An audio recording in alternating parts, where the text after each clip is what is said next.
Welcome to Damn Good Movie Memories with your host, Brian Davis. This podcast is the cure for your long commute and super boring workday.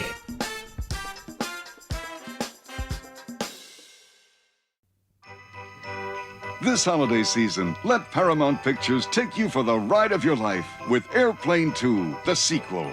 Get your ticket for the funniest movie of the year, Airplane 2, the sequel. I got smoking, non-smoking, first class, coach, economy, by the aisle, by the window.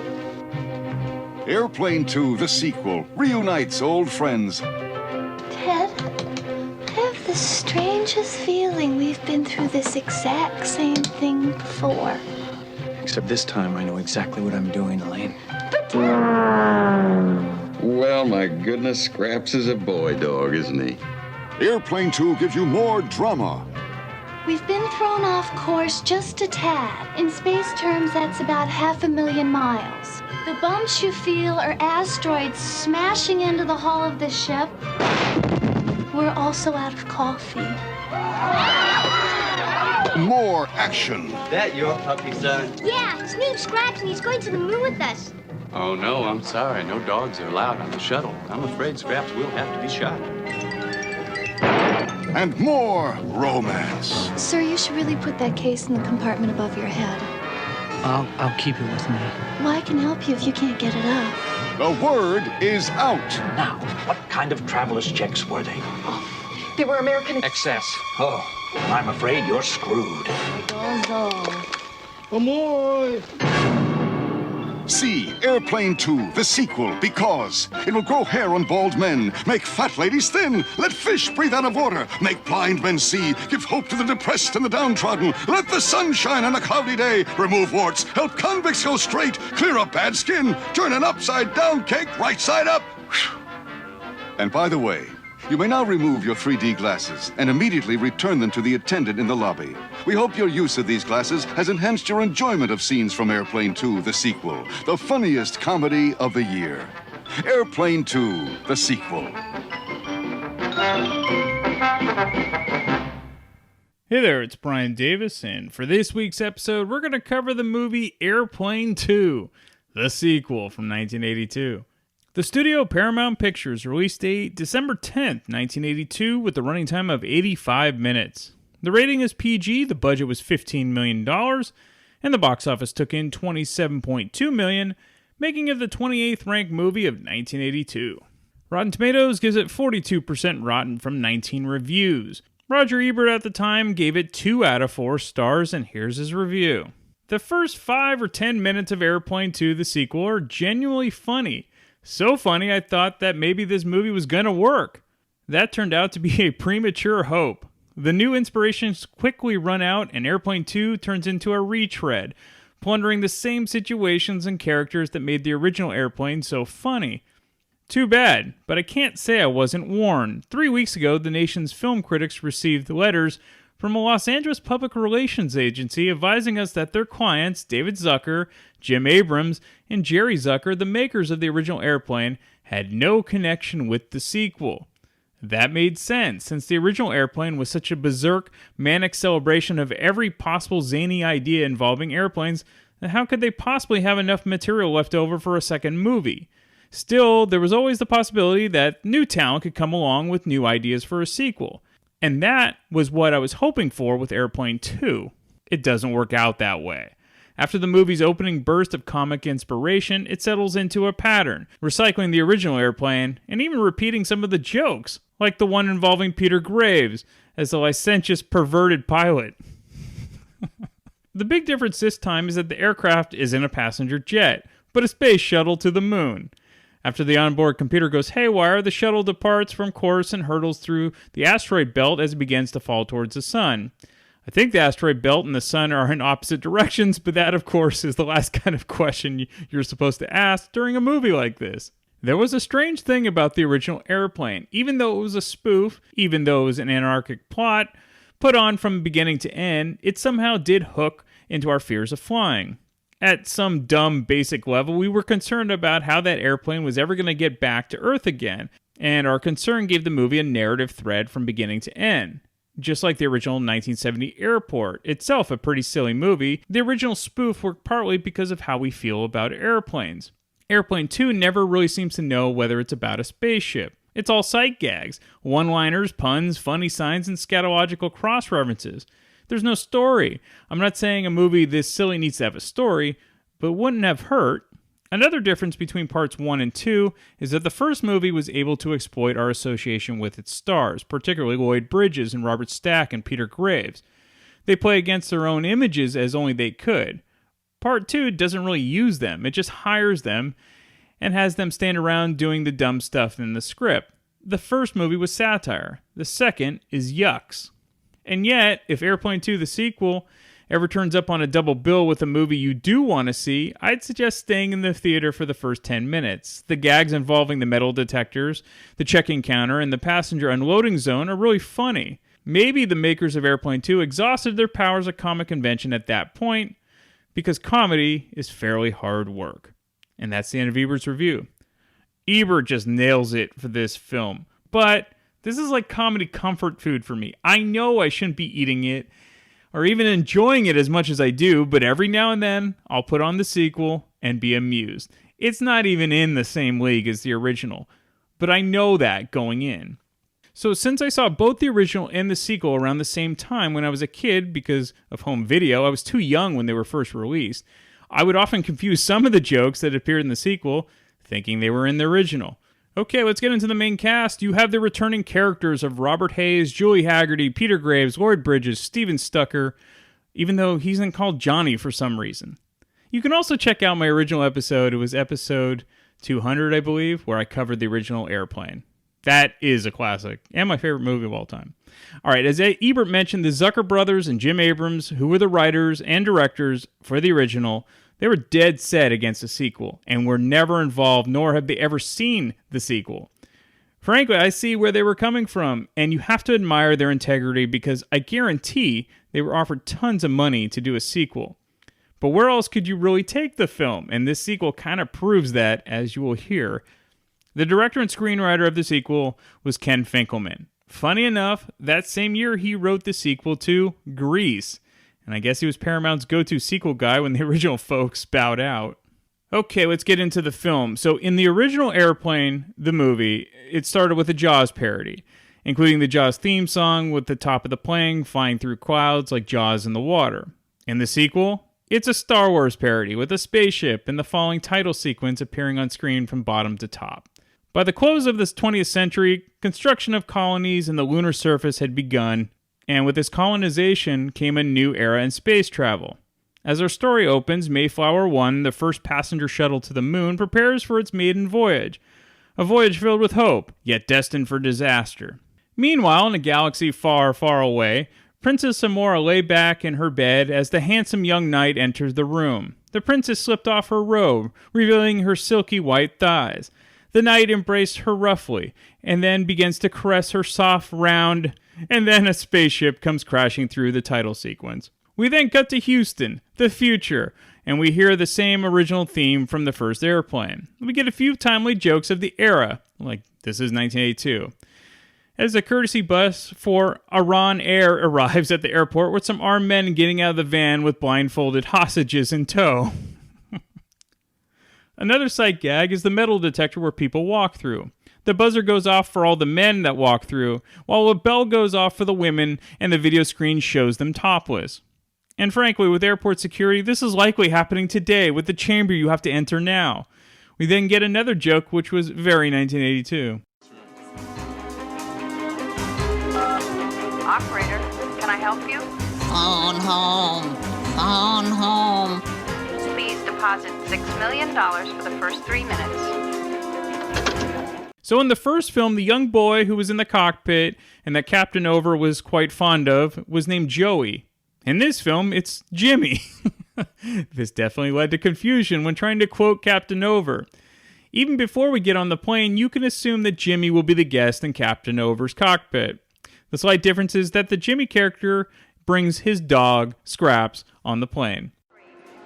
That's us. Will Scraps be able to sit with us, Dad? We'll have to check, Jimmy. It's a pretty long trip to the moon. Hi there. Can I help you folks? Thanks. Oh, is that your puppy, son? Yeah, his name's Scraps, and he's going to the moon with us. Oh, no. No dogs are allowed on the shuttle, son. I'm afraid Scraps will have to be shot. Scraps! He shot him! He shot Scraps! He shot... Just joking. Blank C. Scraps is fine.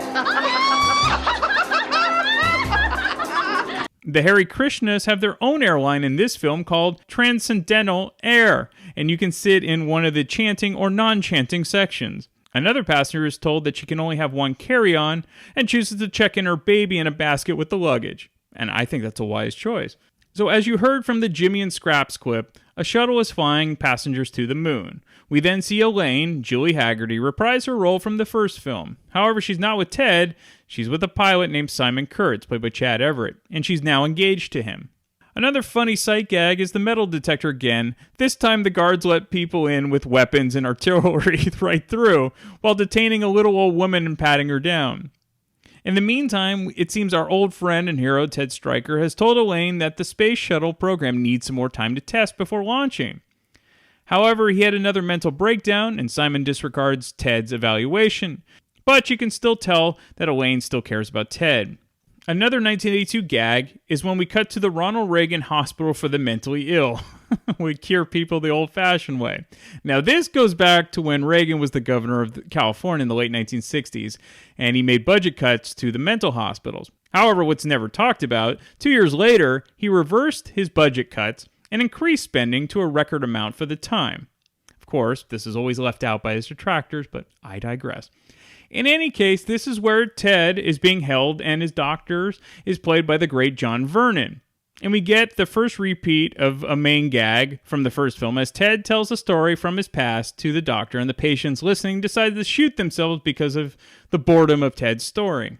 During a maintenance check of the shuttle, one of the crew finds faulty wiring, and the Sarge, played by Chuck Connors, calls for Bud Kruger, played by Rip Torn, that he feels strongly that the shuttle should not fly. However, Kruger only cares about the bad press of another delay and says to proceed, no matter what, with the launch. Back to the funny farm, Ted decides to break out of the mental hospital after reading a newspaper about the shuttle launch. We then go back to the airport, and a nervous man named Joe Salucci, played by Sonny Bono, is at a gift shop buying a few things for the flight, including a time bomb. It's nice that the gift shop has them for last-minute shopping and terrorist activities. In a nod to the original film again, Ted catches up with Elaine to plead that she not go on the shuttle flight due to safety concerns. Elaine believes Ted is still suffering a mental breakdown and goes on the flight as planned. But you know Ted will never sit back idly while Elaine leaves. In any case, we then meet our flight crew. Gentlemen, I'd like you to meet your captain. Captain Over. Gentlemen, welcome aboard. Captain, your navigator, Mr. Unger, and your first officer, Mr. Dunn. Unger? Over. Over? Done. Gentlemen, let's get to work. Unger, didn't you serve under Over in the Air Force? Not directly. Technically, Dunn was under Over and I was under Dunn. Yep. So, Dunn, you were under Over and over Unger? Yep. That's right. Dunn was over Unger and I was over Dunn. So you see, both Dunn and I were under Over, even though I was under Dunn. Dunn was over Unger and I was over Dunn. Do you have any tickets for the Lunar shuttle? Oh, I'm afraid there haven't been any available seats on that shuttle for weeks now, sir. What you want? I got pads, I got singles. Check them out, y'all. $400 Lunar shuttle ticket. Check them out. Lunar shuttle. Smoking. What you want? What have you got? Lunar shuttle tickets, $400. I got smoking, non-smoking, first class, coach, economy, by the aisle, by the window.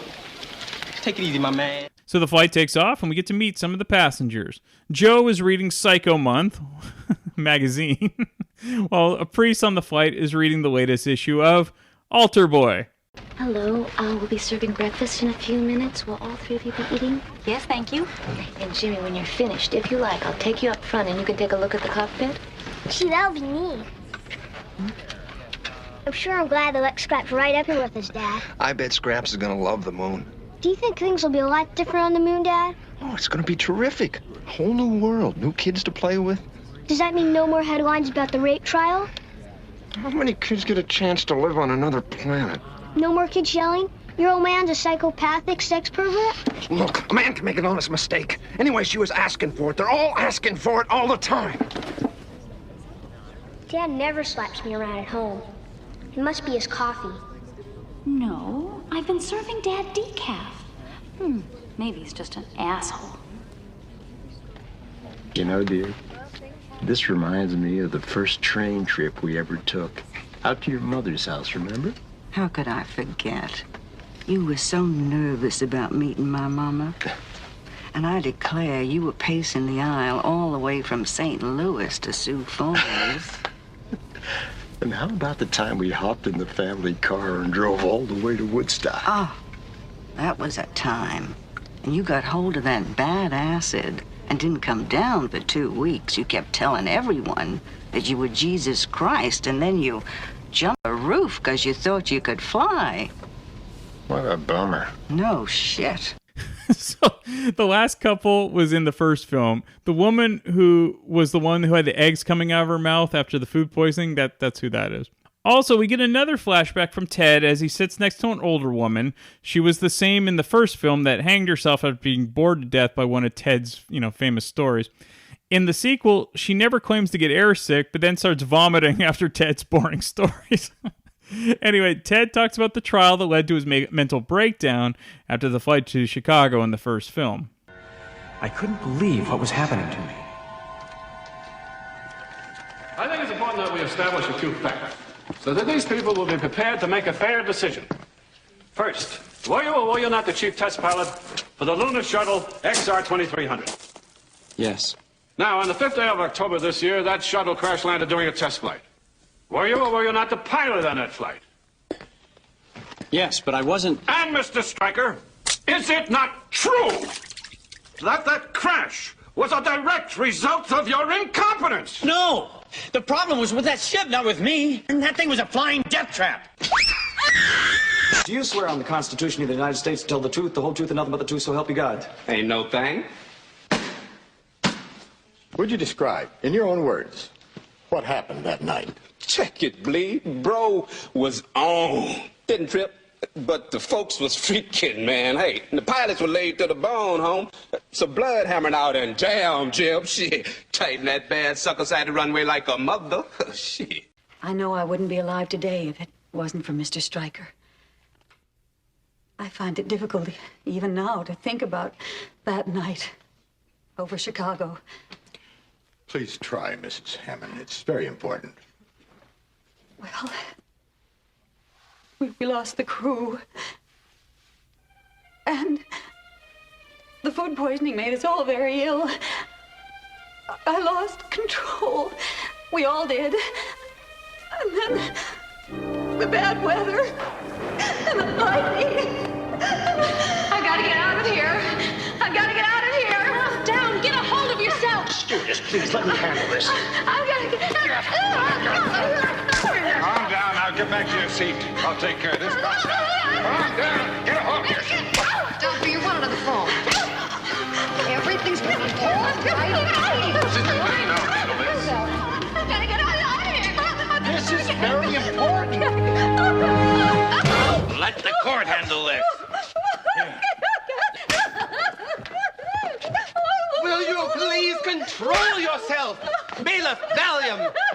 I flew with Stryker during the war. I'll never forget the night we bombed Macho Grande. Stryker was a squadron leader. He brought us in real low, but he couldn't handle it. Buddy couldn't handle it. Was Buddy one of your crew? Right. Buddy was the bombardier, but it was Stryker who couldn't handle it. And he went to pieces. Andy went to pieces? No. Andy was the navigator. He was all right. Buddy went to pieces. It was awful how he came unglued. How he came unglued? Oh, no. Howie was a rock. The best tail gunner in the outfit. Buddy came unglued. And he bailed out? No, Andy hung tough. Buddy bailed out. How we survived was a miracle. Then Howie survived? No, afraid not. We lost Howie the next day. Over Macho Grande? No, I don't think I'll ever get over Macho Grande. Those wounds run pretty... By the way, the judge in the courtroom is none other than Raymond Burr. We then cut back to the plane and the old woman has just turned into a skeleton. Ted has killed again.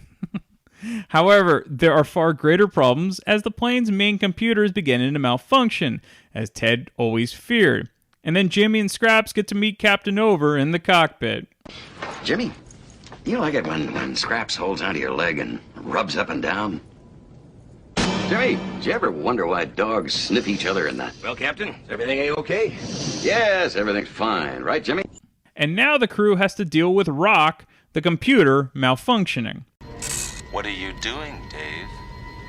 Well, sir, the computer has suffered some pretty bad damage. This is highly irregular. Right. I just hope we can still control Rock's higher brain function, sir. Do what's necessary. I'll go to manual control on all down systems. Yes, sir, we will. Jesus! Hang on! I'll try to override Rock's circuit. Shut the door from here. I've almost got it. Holy shit!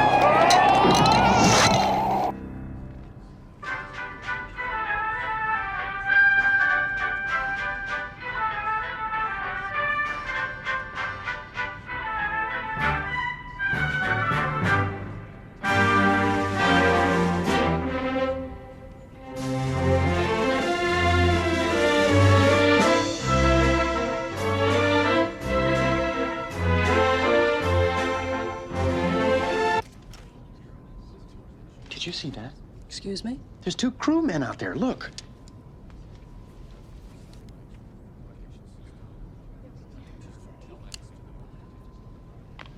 I'm afraid there's nothing out there but empty space. I swear The defendant suffers from chronic psychological stress and in a pressure situation can snap just like that. Like that. Like that. Maybe they were right about me. My God, maybe I am cracking up.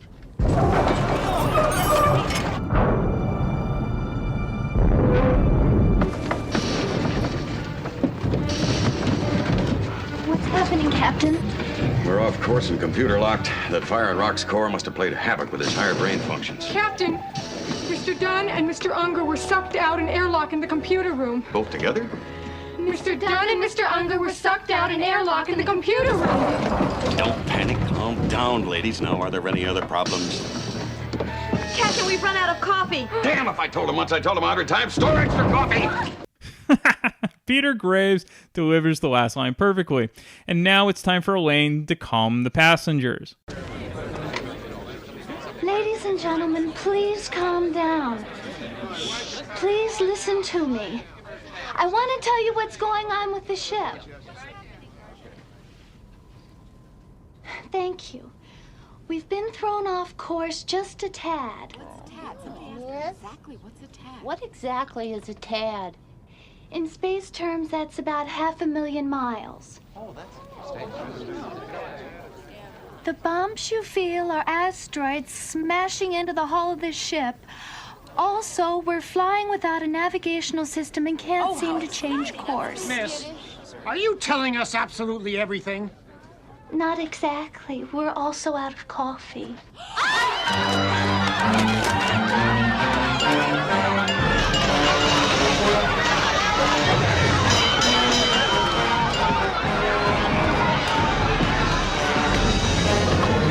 Listen to me. Your crew is in complete control of the situation.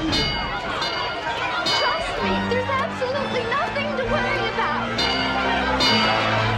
So you can't tell because it's an audio clip, but the ringing you hear is the cabin lights that turn on, that read bullshit and unbelievable bullshit.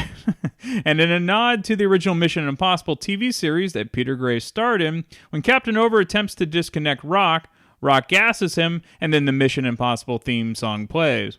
So the shuttle is heading for the sun, and they need someone in command that can handle a crisis. So it's time to bring back Steve McCroskey, Lloyd Bridges. Get me some coffee, miss. Yes, sir. A quarter geritol and a ham on rye. No cheese. Yes, sir. Welcome home, sir. Here's a navigational chart, sir. Good. Get me radio contact with that ship. Pronto. Here's all the available information on the sun, sir. That thing is hot. Hey! Get me Bud Kruger immediately. Yes, sir. And some ice. Yes, sir. Jacobs. I want to know absolutely everything that's happened up to now. Well, let's see. First, the Earth cooled, and then the dinosaurs came. But they got too big and fat, so they all died, and they turned into oil. And then the Arabs came, and they bought Mercedes-Benzes. And Prince Charles started wearing all of Lady Di's clothes. I couldn't believe it. He took her best summer dress out of the closet, and he put it on and went to town. Things sure haven't changed. Now, for whatever reason, Johnny is now called Jacobs. Anyway, Simon shows his true colors to Elaine and says they should forget the ship and bail. Elaine is, of course, disgusted by Simon's selfishness and pleads with Ted to take over the ship to get it back on course. It takes a bit, but finally Ted agrees to fly the ship. Ted, I have the strangest feeling we've been through this exact same thing before. Celeste, a man, that's more like it. Yeah, this is Mission Control. Identify yourself and give me your position. The name's Stryker. I'm sitting down and facing front. Why would you want to know that? Stryker. Stryker, Stryker, Stryker, Stryker, Stryker, Stryker! Stryker. Ted Stryker? That's right, McCroskey. All right, now here's what you do. Stay calm. Keep an eye on those gauges. Things are really going to start to heat up. We'll try to figure out some way around that computer from down here. Over and out. We're going to have to blow the computer. Blow rock?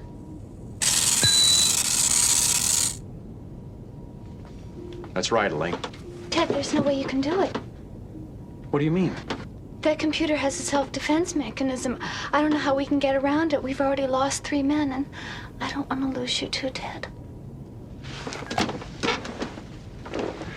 I guess it's in God's hands now.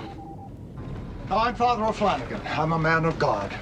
And you must trust me when I say it's very likely that we're all going to die.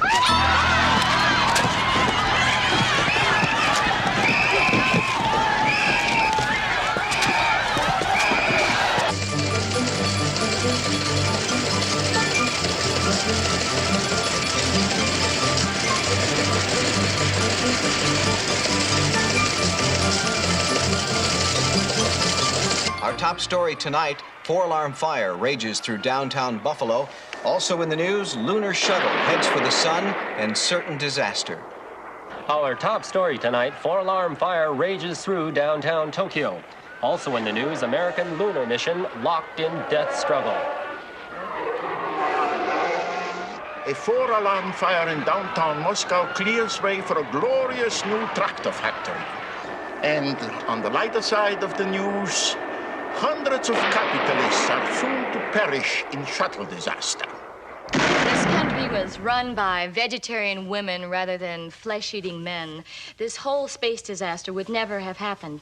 You know, right now we're working to raise the consciousness of the vegetarian minorities with diet sensitivity training so that people will be able to deal with the foul... The key to this whole thing is their computer. Until we can figure out a way to put that ship on manual, there's nothing we can do for them from down here. Get me that computer program. Yes, sir. Who's in charge here? McCroskey, control. Hal, the commissar. Jacobs. Also, McCroskey has just been informed about Joe Salucci carrying a bomb, and now Ted has to deal with that. Mary, Yes? which passenger's Joe Salucci? 16C, why? He's carrying a bomb. A bomb? No, not a bomb. Now, as discreetly as possible, I want you to move the passengers into the lounge. We don't have a lounge. That's not important right now. What you've got to do is get those people away from that bomb. Well, what should I say? Anything. Just don't let Salucci think that we're on to him. I'll do my best.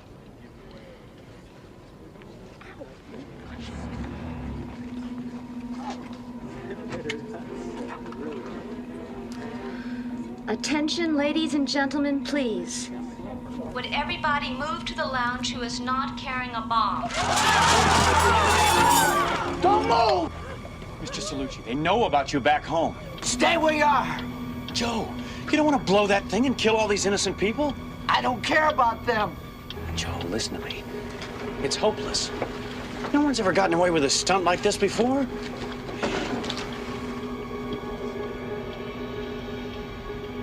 Joe, the insurance is worthless now. I don't believe you. Joe, you gotta trust me.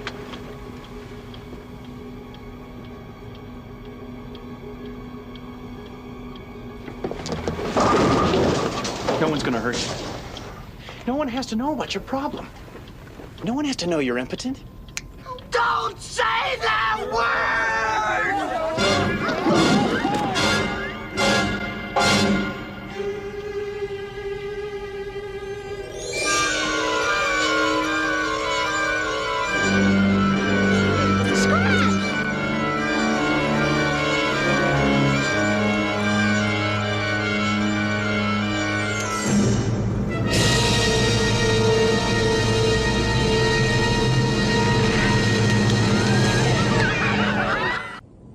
Mom's right here beside me. Right there, beside you in the cockpit? Stryker. What the hell are you doing up there? I got an idea, McCroskey, and it might just work. It's a long shot, but it's the only shot we've got. I want to use the bomb to blow the computer. Stryker, you gotta be crazy to try a stunt like that. I'm taking her to 0.5 warp. 0.5 warp? Stryker, listen to me now, and listen good. That thing is bound to come apart on you in that speed, and that's no good. It's gotta be in one piece when you land on the moon. You know damn well that that warp drive has never been tested. You're putting yourself and everybody else on that ship in jeopardy. Over here! All right, contestant 38.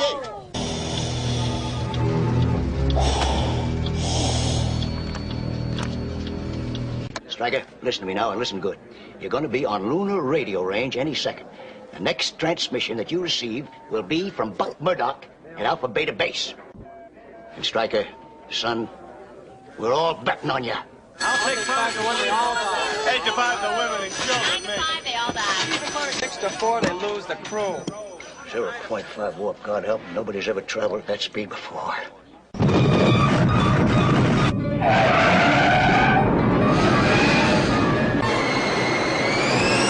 In case some of you are wondering, we are traveling 1/2 the speed of light. Some of you might experience a temporary metabolic change, but there's nothing to worry about. So that temporary metabolic change had all the passengers look like Richard Nixon, by the way. We then cut to the lunar base on the moon, led by Commander Buck Murdoch, played by the great William Shatner. He's basically playing the Robert Stack role from the original film. And, well, he acts like William Shatner. Of course, this is all a nod to Captain Kirk in Star Trek. What is it, Lieutenant? Sir, the Mayflower's in trouble. She's coming in hotter than a firecracker, sir. We better get to the tower, Lieutenant. We have no tower, sir. No tower? Just a bridge, sir. Why the hell aren't I notified about these things? Lieutenant, how would you handle this? We could try ignoring it, sir. I see. Pretend nothing has happened and hope everything turns out all right in the morning. Just a thought, sir. I've considered that. There's got to be a better angle.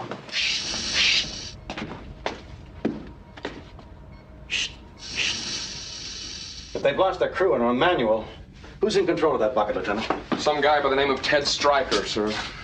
Ted Stryker? Do you know him, sir? Never heard of him. That's not exactly true. We were like brothers. We flew together during the war. We were close, real close, until... Until, sir? Until that day over Macho Grande. Over Macho Grande, sir? No, I'm afraid I'll never get over Macho Grande. Forget it, Lieutenant. It wasn't a pretty picture. Let's go. Right, sir.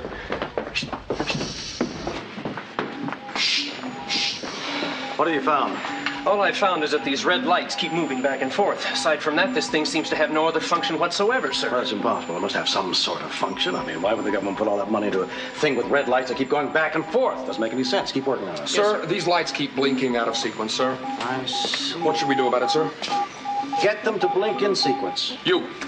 Rorschach, what do you got? Well, we've run these tests, sir. Thank you, Rorschach. What do you make of these, Captain? It's a bird, it's a cow, it's a horse with a hat on. Sir, I pulled Ted Stryker's record. And? I don't think you're going to like it. God, that's worse than I thought. Sir?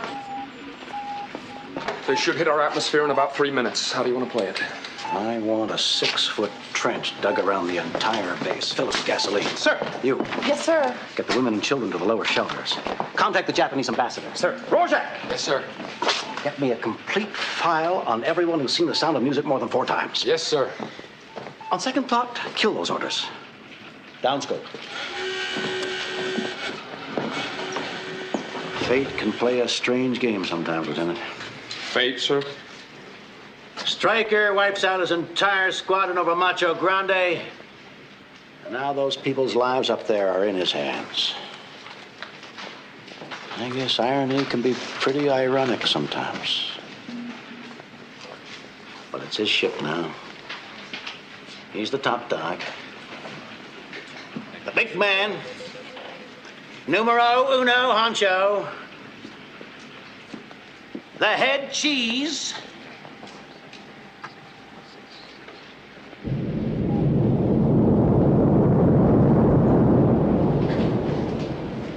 hope he has the right stuff. Up scope. Sir, we have radio contact. Stryker, this is Buck Murdoch in Alpha Beta. Do you read me over? I read you, Murdoch. Hope he's not still bitter about what happened between us during the war. If it weren't for those people up there, I'd say let Ted Stryker go down in a fiery, twisted mass of molten metal. Okay, Stryker. Let's just pray you don't screw up here like you did over Macho Grande. So just follow orders. Roger. We got you locked on beams, so get ready to kill your auxiliary engines. Roger, Murdoch. All right, Stryker. Kill the auxiliary engines. Murdoch, the damn lever just came off of my hand, and we're still at war. Try another lever. There are no more levers, just switches. No buttons? No buttons, just switches, lights, and knobs. Oh, cut the bleeding heart crap, will ya? We've all got our switches, lights, and knobs to deal with, Stryker. I mean, down here, there are literally hundreds and thousands of blinking, beeping, and flashing lights. Blinking and beeping and flashing. They're flashing and they're beeping. I can't stand it anymore. They're blinking and beeping and flashing. Why doesn't somebody pull the plug? Sir. I'm all right. I'm all right. All right, Stryker. You're gonna have to pull that lever panel off. Do you understand? Just rip it off. Roger. Stryker, find a piece of metal and shove it in there. A piece of metal? Hurry, Stryker. Any piece of metal will do. I give my right arm to get a piece of metal from this room up to that poor boob right now. I mean, here we are, surrounded by metal, Purvis, and it's useless. Might as well write them off. Let's close up the bridge. Let's get out of here. Close it up. Lights out. Hold it, Murdoch. I think I've got something that just might work. Wait. A bobby pin. A bobby pin? What the hell's a man doing with a bobby pin? Huh. Lights on. All right, Stryker, if a bobby pin's all you got, it'll have to do. Just shove it in there. You're gonna have to short that thing out. Starting to shake. She's starting to shake. Starting to shimmy. She's starting to shimmy. Starting to... What? What is she starting to do? Stryker, what is she starting to do? Shudder, Ted. She's starting to shudder. She's starting to shudder. How bad is it, sir? It's not good, but at least she's not beginning to crack up. She's beginning to crack up. Quiet! We're monitoring you all the way, Stryker. Keep her nose up. Don't fight her. I'm trying, but she's fighting me. Stryker, we don't have a hell of a lot of time, but I want to tell you this. You pull this off, and there's going to be a lot of people who just might forget that Macho Grande ever happened. We're going to get her down, and down safe. Stryker, we've just hooked into a radio communications satellite. As we speak, our transmissions are being broadcast all over the world. Billions of people hanging on our every word. The eyes, ears, noses, and throats of every American are on you, Ted. Each one of them hoping and praying that you can put that ship down on the ground in one piece. Now, Stryker, start by positioning your landing gear. Pull in your flaps. Just keep her level. There's no looking back. Put on your horizon sensor and level her off. Now, fire both those jets and hang on with both hands. I said both hands, damn it! Don't fight her, Stryker. Hold her steady. Hold her up! Get those turbochargers. Now check the sensors. Deploy your secondary boosters. And that's it. They live happily ever after, and you even get a tease of what never happened. A post-credit scene shows a screen that says, coming from Paramount Pictures, Airplane 3. And then Murdoch is then seen saying, that's exactly what they'll be expecting us to do. Now again, of course, this movie doesn't even come close to the iconic original. However, it has its moments. It's a nice change-up every now and then for me. And hell, I'll put it on from time to time. I even watch Police Academy 4 every now and then. All right, some fun facts. At a pre-screening of this movie, the audience was given 3D glasses as they entered the theater. After several minutes into the blurry film, which of course were distorted by the 3D glasses everyone had donned, the pre-screeners realized that the film was not in 3D. The audience had been duped, but it is unclear by whom.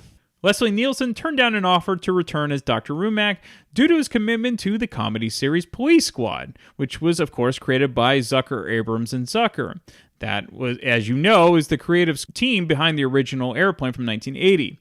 Now, his character appears in a flashback from the first film, and his character was replaced by Dr. Stone, who was portrayed by John Vernon in the courtroom scenes. Robert Stack was also asked to reprise his role as Rex Kramer from the original Airplane, but he declined ultimately because he felt the script was a basic retread of the first movie. Alright, that's it! Hopefully you enjoyed. If not, there'll be another movie next week and totally random from my DVD collection. Come hang out and chill with Brian A. Davis and the Bad Beat. Wednesdays, 11 p.m. Eastern, right here on thatmetalstation.com.